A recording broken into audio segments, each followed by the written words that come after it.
Why does cruelty comfort MAGA?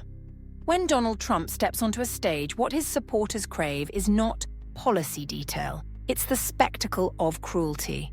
They want to see enemies mocked, rivals humiliated, migrants threatened with deportation.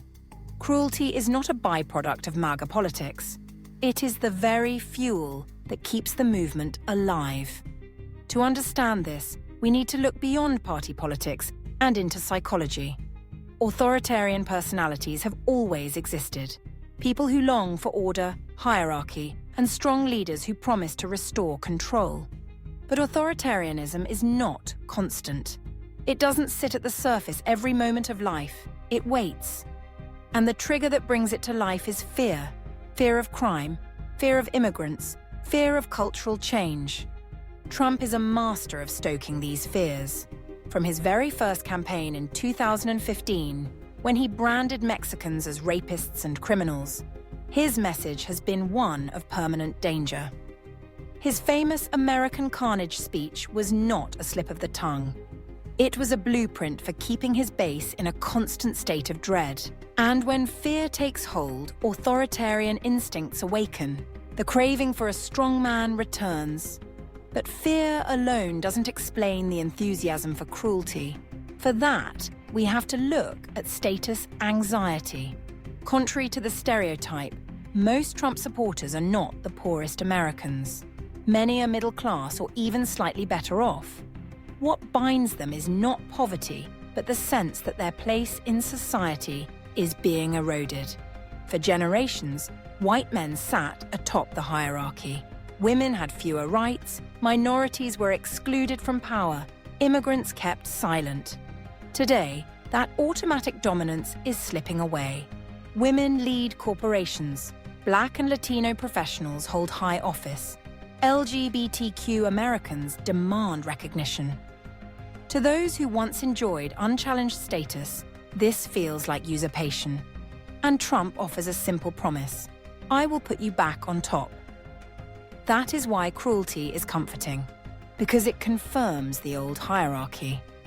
When migrants are locked in cages, when journalists are called enemies of the people, when women are mocked on stage, it reassures supporters that the pecking order remains. It's not about creating a better life, it's about ensuring others have less. This resentment burns like fire. It corrodes daily life.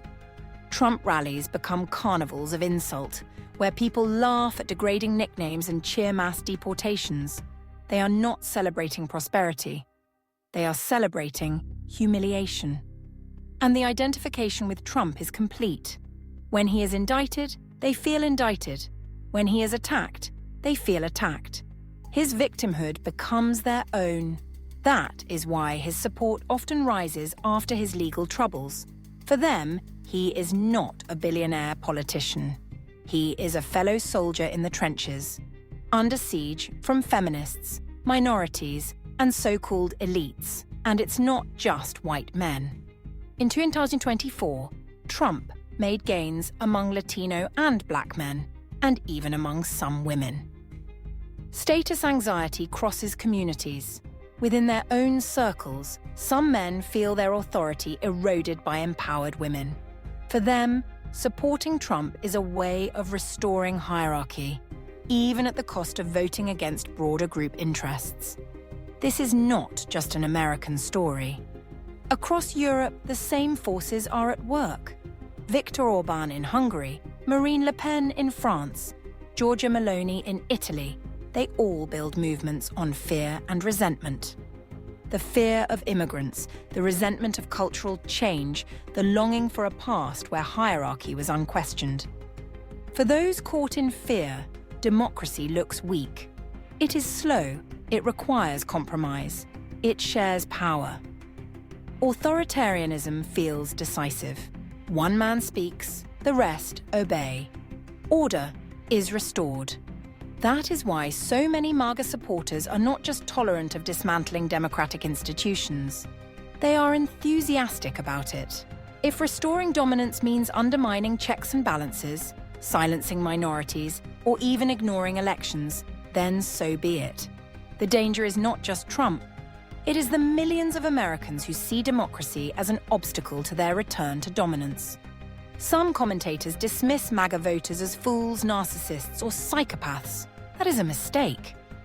They are driven by real psychological currents: fear, resentment, and loss. To fight this movement, democracy itself must be deepened. People must feel represented not once every 4 years, but continuously in daily governance. Inequality must be addressed, not just of wealth, but of voice. And the fear machine of partisan media must be challenged.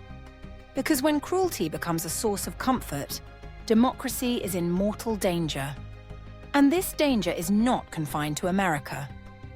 It is a transatlantic problem. From Washington to Budapest, from Paris to Rome, cruelty is rising as a political strategy. The choice for all of us is stark. Confront the roots of fear and resentment, or watch the politics of cruelty spread unchecked. If you found this analysis useful, please like the video, subscribe to the channel, and visit westernrelations.com for more in-depth political analysis. Thank you for watching.